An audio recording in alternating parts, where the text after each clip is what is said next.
Саламатсыңарбы, урматтуу окуучулар. Аралыктан окутуу боюнча, тагыраак айтканда, жаран таануу сабагы боюнча 9 класстар үчүн онлайн окуу курсубузду баштайбыз. Аны силерге мен Жетиген мектеп лицейинин тарых мугалими Мырзабек уулу Санжарбек өтүп берем.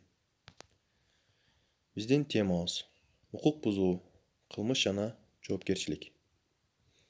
Бул темада силер менен негизги 3 суроонун үстүндө сабак алып барабыз жана ошол 3 суроого чогуу жооп беребиз. Ал суроолор: укук бузуу жана анын түрлөрү, кылмыш жана анын түрлөрү, ошондой эле айып төлөтүү жана жаза. Укук бузуу деген эмне? Укук бузуу бул укуктун кандайдыр бир ченемдерин бузган жоосун же болбосо мыйзам тарабынан тыюу салынган иш-аракет же аракетсиздик. Укук бузуунун бир канча түрлөрү бар. Алар жарандык укук бузуу, административдик укук бузуу, дисциплинардык укук бузуу жана укук бузуунун эң кооптуу түрү болуп, бул акыркысы кылмыш эсептелет. Укук бузуу үчүн мыйзамда каралгандай, анын тийиштүүлүгүнө, укук бузуунун мүнөзүнө жараша жоопкерчиликке тартуу же жаза чаралары каралган. Эми ушул укук бузуунун негизги 4 түрү боюнча сөз кылсак.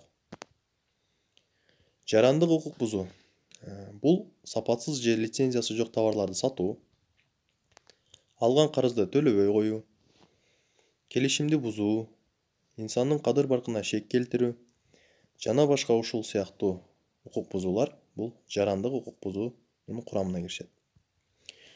Жарандык укук бузуу үчүн каралган жазалар: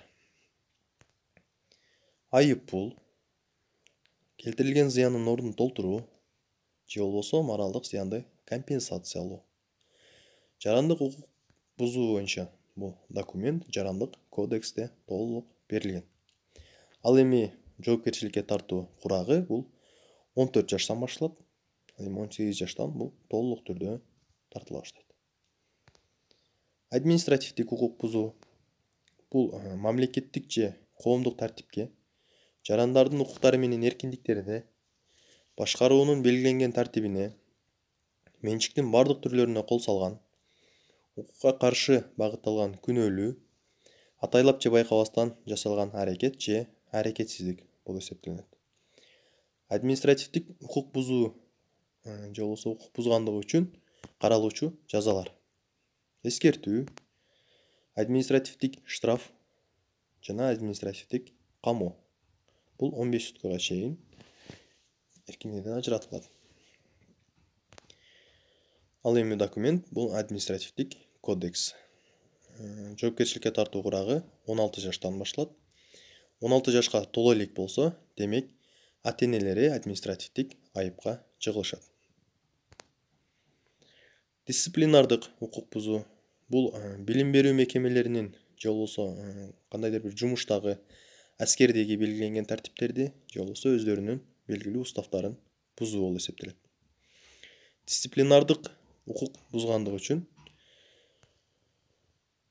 каралуучу жазалар бул эскертүү, сөгүш, жумуштан айдоо же болбосо окуудан четтетүү. Дисциплинардык укук бузуу, дисциплинардык уставтар бул эмгек кодекси, мектептин уставы, аскердик устав же болбосо бир кандайдыр бир мекеменин өзүнүн тартиптери же уставтары. Ал эми кылмыш бул укук бузуунун эң кооптуу түрү болуп эсептелет дедик. Кылмыш коомго коркунуч келтире турган аракет же аракетсиздик. Кылмыштын белгилери бул коомдук коркунуч, тыюу салынган коркунучтуу иштерди жасоо, мыйзам тарабынан тыюу салынган иш-аракет же аракетсиздик. Күнөөлүүлүк, кылмыштын коомдук коркунучтуулугу бул Кыргыз Республикасынын кылмыш жаза кодексинде көрсөтүлгөн. Ал кодекс боюнча коомго коркунуч келтирген, укукка каршы күнөөлүү жоосундар жазаланууга тийиш жана алар сөзсүз жазаланат. Ал үчүн кодексте жазанын түрү жана ар бир кылмыштын мүнөзү, коомдук коркунучтуулугуна жараша атайы жаза чаралары каралган. Кылмыштуулукка талаптоноо, уурулук, ден соолукка залал келтирүү, терроризм, адам өлтүрүү жана башка ушул сыяктуу бир кыйла кооптуу же болбосо өзгөчө оор кылмыштар кирет. Аны Кыргыз Республикасынын кылмыш жаза кодекси камтыйт. Ал эми жоопкерчиликке тартуу курагы боюнча кылмыш жасагандыгы үчүн 16 жаштан тартылат. Кээ бир оор же болбосо өзгөчө оор кылмыштар үчүн 14 жаштан толук жоопкерчиликке тартылат. Кылмыш түшүнүгү же болбосо анын бөлүнүшү. Жогоруда айтканыбыздай, Кыргыз Республикасынын кылмыш жаза кодексинде 9-беренесинде кылмыштар мүнөзүнө жана коомдук коркунучтуулук даражасына жараша бир канча топко бөлгөн. Алар анча оор эмес, орточо оор кылмыштар, оор жана өзгөчө кылмыштар болуп 4кө бөлгөн. Ал эми 18-беренесинде кылмыш жаза жоопкерчилигине тартылуу курагы жазылган. Анда кылмыш жасаганга чейин 16 жашка толгон адам толук түрдө кылмыш жаза кодексине тартылат. Ал эми 14 жаштан кандай кылмыштар үчүн жоопкерчиликке тартылат?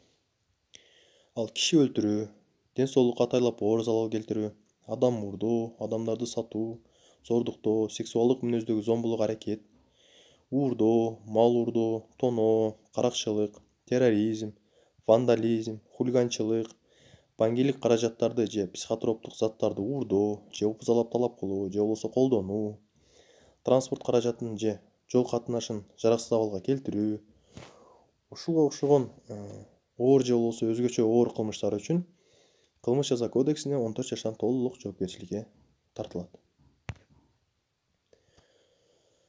Ал эми кылмыштардын категориялары же болбосо ага каралган жазалар. Биз жогоруда кылмыш категорияларын 4кө бөлүп кеттик. Алар анча оор эмес кылмыштар үчүн 2 жылга чейин эркиндигинен ажыратылат. Орточо оор кылмыштар үчүн 5 жылга чейинки эркиндигинен ажыратылат. Оор кылмыштар үчүн 10 жылга чейин эркиндигинен ажыратылат, камалат же болбосо. Ал эми өзгөчө оор кылмыштар үчүн 10 жылдан ашык эркиндигинен ажыратылат. Ошондой эле кылмыш жаза кодексинде белгилүү өзүнүн принциптери бар. Алар 5-беренеде көрсөтүлгөн бул күнөө принциби. Ал принцип боюнча адам анын күнөөсү аныкталган аракеттер, аракетсиздик жана аларды жасагандыгынын натыйжасында келип чыккан кесепеттер үчүн гана жазык жоопкерчилигине тартылууга тийиш. Эч ким мыйзамдуу түрдө анын күнөөсү далилденмейинче жана мыйзамдуу күчүнө кирген соттун айыптоо өкүмү белгиленмейинче кылмыш жасоодо күнөөлүү деп таанылууга жана жазык жазасына тартылууга мүмкүн эмес. Башкача айтканда, адамдын күнөөсү толук түрдө далилденмейинче же болбосо соттун өкүмү чыкмайса, ал күнөөлүү же болбосо кылмышкер деп эсептелинбейт. 6-беренеде адилеттүүлүк принциби. Бул кодексте каралган жосумду жасаган адамга колдонулуучу жаза жана жазык укуктук таасир этүүнүн башка чаралары кылмыштын оордугуна, ошондой эле аны жасаган жагдайларга ылайык келүүгө тийиш. Башкача айтканда, кылмыштын мүнөзүнө жараша жазалар дагы каралган. Эч ким бир эле кылмыш же жоруктоо үчүн кайрадан жазык жоопкерчилигине тартылышы мүмкүн эмес. Кийинкиси бул 9-беренеде каралган гуманизм принциби. Бул кодекс эң жогорку социалдык баалуулуктар катары инсанды, анын өмүрүн жана ден соолугун, ар намысын жана кадыр-баркын, кол тийбестигин жана коопсуздугун коргоону камсыз кылат. Башкача айтканда, сот кылмыш жасаган адамга аны түзөтүү жана башка жаңы кылмыштарды жасоонун алдын алуу максатында, ошондой эле социалдык адилеттүүлүктү калыбына келтирүү максатында жазаны дайындайт, өкүм чыгарат. Жаза жана жазык укуктук таасир этүүнүн башка чаралары эч кандай дене бойго зыян келтирүүгө же адамдык ар намысты кемсинтүүгө жатпайт. Ушул кодекске анда каралган жосумдардын жазалуулугун же башка жазык укуктук кесепеттерин негизсиз күчөтүүчү өзгөртүүлөрдү киргизүүгө мүмкүн эмес. Ал эми акыркысы бул кылмыш жаза кодексинде каралган күнөөсүздүк презумпциясы. Бул жерде күнөөсүздүк презумпциясынын келип чыгуу тарыхы жазылган. Бул күнөөсүздүк презумпциясынын негизги түшүнүгү эмнеде? Бул берене боюнча айыпкер өзүнүн күнөөсүз экенин далилдөөгө укуктуу, бирок милдеттүү эмес болуп саналат. Башкача айтканда, анын күнөөлүү экенин ошол күнөөнү койгон киши, тергөөчү, прокурорбу далилдеш керек сөзсүз түрдө. Тергөөчү айыпкерди күнөөлүү деп тапкандан кийин ал прокурор тарабынан текшерилип, сотко ашырылат. Бир гана сот ошол мамлекеттин атынан чыгып, чыккан үчүн ошондуктан айыпкерди күнөөлүү дешке бир гана соттун укугу бар. Демек, соттун өкүмү чыкмай сайын ал кылмышкер же айыпкер деп табылбайт. Дагы бир айтып кое турган нерсе бул мындан тышкары соттолгондон кийин да күнөөлүү адамдын жогорку инстанцияга арызданууга толук укугу бар. Башкача айтканда, өкүм чыгарылгандан кийин дагы ал жогорку инстанциядагы сотко арызданууга толук укугу бар.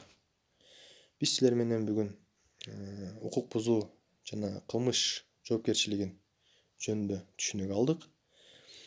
Көңүл бурганыңыздар үчүн рахмат. Саламатта калгыла.